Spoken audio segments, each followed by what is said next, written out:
Good afternoon mga idol, magluluto nga pala tayo ng gulay dito mga idol at bago natin umpisan baka palambing naman ng isang subscribe mga idol dyan at likes mga idol, malaking tulong na po sa akin yan. Ayan po yung gugulayan natin, mga papaya at saka yung ating puso at may dilata tayo dyan, ay yung sili natin at sibuyas. Okay mga idol, umpisa na natin ang pagbabalat ng ating papaya. Ayan yung papayang bigay sa atin ng kapitbahay bagong pitas sa mga idol at yan ay babalatan na natin ng papagayon at papagarni. Hindi magandang balatan yang mga ganyang style ng papayang hindi makinis mga idol kasi ang hirap balatan yan pagka yan ang ginagamit natin, kundi ayan ay mamay gagamitan natin ng kutsilyo mga idol yan. Ayan na, okay na, nabalatan na natin yung ating papaya. At siyempre, huhugasan natin yan ng mabuti mga idol. At ang isusunod naman natin dito ay yung pagbabalat ng ating puso ng saging. Ayan, umpisa na natin ang pagbabalat ng puso ng saging. Ang ginagawa ko lang dyan ay tatanggalin lang natin yung makapal na balat kasi may tigas yan. Ang ibig ko lang mangyari dito ay makuha natin yung murang balat niya. Pagka natanggalan natin yan ng unang balat niya, siyempre yung ilalim niya ay malambot na, okay na.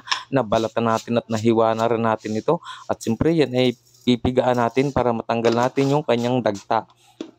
Ayan ang ginagawa ko dati sa probinsya. Pag nagugulay kami ng puso, ayan ay pinipigaan ko. Hinihiwa ng maliliit, tapos pinipigaan. At sa pagpigaan nilalagyan ng asin. Ayan para mas madali siyang lumambot at mapalabas natin yung kanyang dagta. Okay, at yan oh, kung mapapansin nyo, nakalabas na yung kanyang katas. Yan yung dagta. Okay, ayan na. Pinigaan na ni Kuya Nelson papagayon at papagarni ay talaga ng mga ubos ang lakas natin dyan. Okay, ayos na yan. Pigang-piga na mga idol.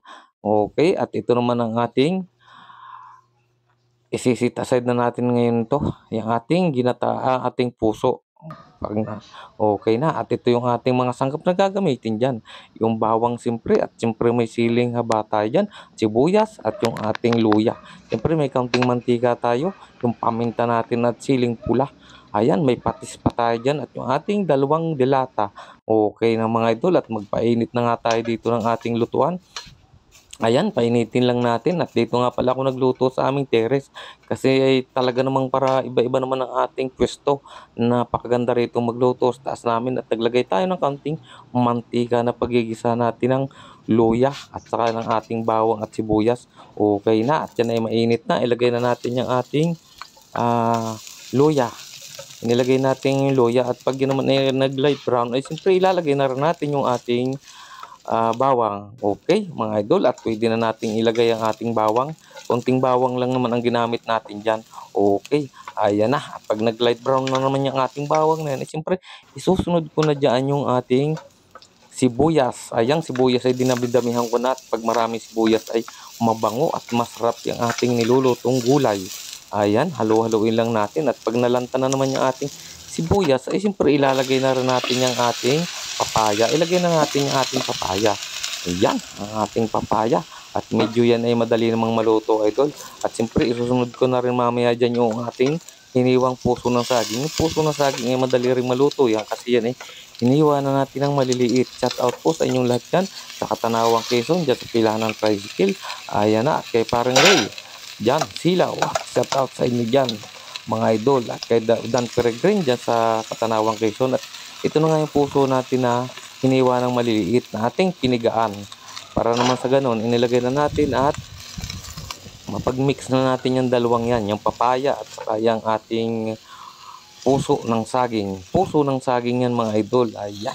Hindi ko naman pwedeng isama yung aking puso dyan na idol. Okay na. At talagang na-mix na natin yan. Maglalagay tayo dyan ng ground black pepper. Yung paminta mga idol na durog.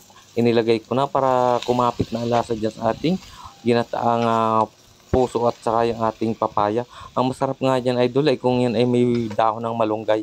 Kaso nga lang ay wala tayong makuhanan ng dahon ng malunggay. Hinalo lang natin ng gayaan. Okay na.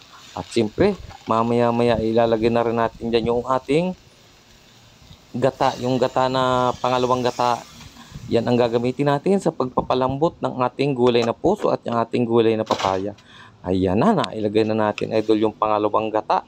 At siyempre, hahalo-haloin uli natin yan para ma-mix natin yung sumipsip yung gata diyan sa ating puso at saka diyan sa ating papaya. Siyempre ikinover natin 'yan at muli na naman nating, bubuksan habang nagpapalambot tayo niyan, ay dumungaw-dungaw ako dito sa ibaba ng aming terrace. Ayan yung aming mga kapitbahay mga idol, oh, ang ganda ng view dito sa aking terrace kaya naisip ko ay dito naman ako magluto. Okay, padalawang beses ako magluto idol diyan at buksan na naman natin at muli nating bisitahin kung yan ay malambot na.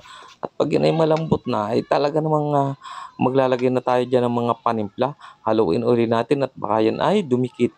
Halu-haluin lang natin ng paunti at ng paunti lang.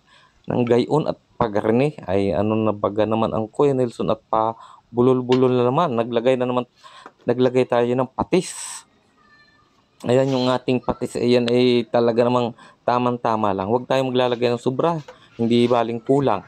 At pwede man tayo magdagdag at hinagis-hagis na natin dyan yung dalawang siling pula. At magdadagdag pa tayo ng sili mamaya dyan pag yan ay luto na. Okay, ayan na. Okay na idol yan. At muli na naman natin yung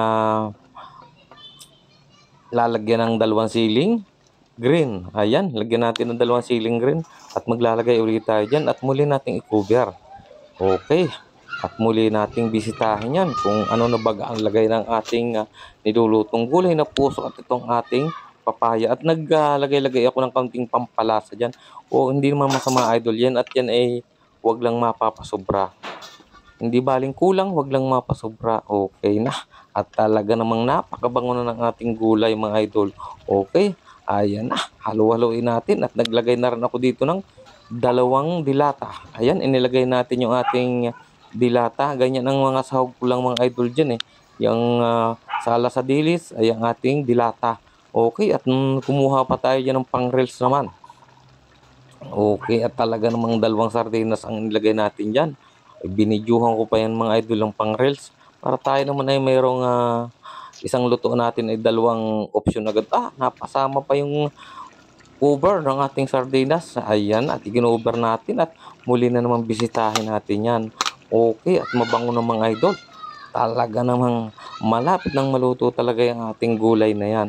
At maglalagay na tayo dyan ng kakanggata. Yung pampalapot yan yung unang piga idol. Inilagay ko. Hindi pwedeng mawawala sa pagluluto ko yung kakanggata at yung ginagamit natin sa pagpapalapot ng ating gulay. Para talaga namang yung gulay natin ay may lapot ang dating. Hindi yung parang tubig ang sabaw. Ayan, halo-haloin natin para hindi magbuo ang gata. Yung iba ayaw maghalo niyan, pakalagay ng kakanggata kasi raw ay maglilinaw siya. Okay na. Ay ang aking hinahalo ko. At hindi naman naglilinaw idol, hindi naman totoo yun. Pagka marami ka talagang nailagay na tubig dyan, ay may posibilidad na maglinaw yung ating kakanggata. Ayan, thank you for watching mga idol at luto na yung ating gulay na puso at yung ating papaya. Okay na, kainan na yan mga idol.